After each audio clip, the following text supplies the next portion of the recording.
साहिबगंज में गंगा प्रहरी कॉन्क्लेव का 2 दिवसीय कार्यक्रम का सफल आयोजन।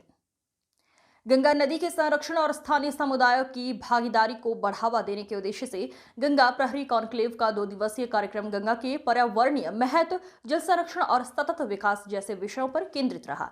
कार्यक्रम में उपायुक्त हेमंत सती मुख्य अतिथि के रूप में उपस्थित रहे। उन्होंने गंगा प्रहरी दलों की भूमिका की सराहना करते हुए कहा, 21वीं सदी में हम कई पर्यावरणीय चुनौतियों का सामना कर रहे हैं, जिनमें सूखती नदियां और घटते जल स्रोत प्रमुख है। ऐसे में गंगा प्रहरी जैसे स्थानीय स्वयंसेवक जल संरक्षण के प्रयासों में अहम भूमिका निभा सकते हैं। उन्होंने जल प्रदूषण रोकने और गंगा नदी की स्वच्छता बनाए रखने में समुदाय की भागीदारी को आवश्यक बताया। वहीं कार्यक्रम में पुलिस अधीक्षक अमित कुमार सिंह और वन प्रमंडल पदाधिकारी प्रबल गर्ग भी कार्यक्रम में विशेष अतिथि के रूप में शामिल हुए। उन्होंने कहा, जल संरक्षण और जैव विविधता की सुरक्षा के लिए गंगा प्रहरी और वन विभाग के बीच समन्वय अत्यंत आवश्यक है।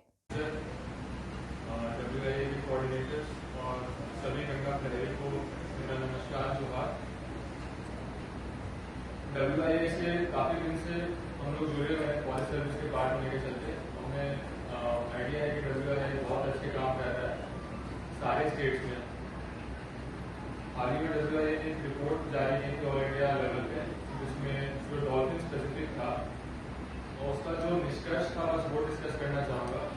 इवन वो झारखंड में एरिया हमारी गंगा की सबसे कम थी, लेकिन जो डॉल्फिन का उसमें नंबर से आया था वो अगर हम पर किलोमीटर देखें तो वो सबसे अधिक था।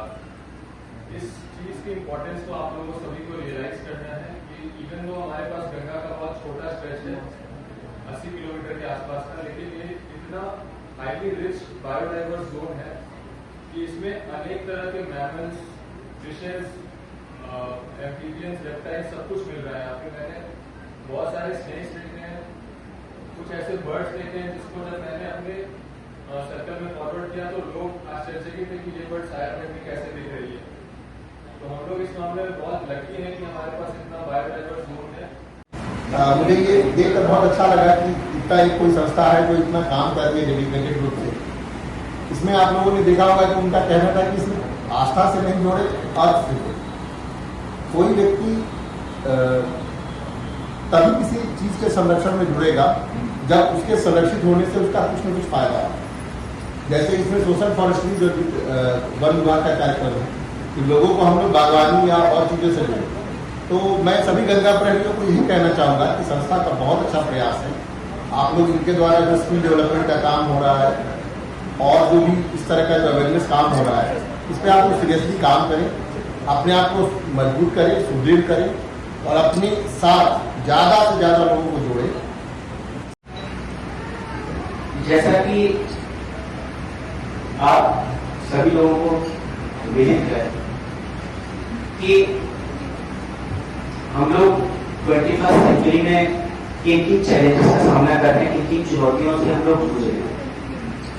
उसमें से एक बड़ी चुनौती जो आए थे, हम लोग अखबार में पढ़ते हैं, न्यूज पेपर में देखते हैं, हम लोग अपने मोबाइल में, फेसबुक आप लोग यूज करते होंगे, वहां पर देखते होंगे, बार बार इस बात का प्रयोग होता है कि हम लोग मरती हुई नदियां और सूखते हुए तालाबों की चुनौतियों से जूझ रहे हैं।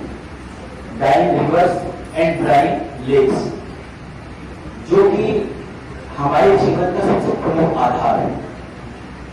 तो इस मुहिम को, इस चुनौती को का सामना करने के लिए सबसे पहले मैं वन्यजीव संस्थान की तरफ से आए हुए हमारे जितने भी कर्मी हैं, हमारे अधिकारी हैं, सबसे पहले उन लोगों को धन्यवाद देता हूँ कि आपके द्वारा बहुत शिद्दत से जो भी आपको कार्य दिया गया है उसका आपने अच्छे से निर्वहन करने का प्रयास किया और जिस चीज के, जिस उद्देश्य के लिए ये कार्यशाला का आयोजन किया गया है, मुझे लगता है कि हम लोग उसकी सफलता की तरफ अवश्य पहुंचे। अब हम लोग बात करते हैं कि हम लोग आज यहाँ इकट्ठा क्यों हुए हैं।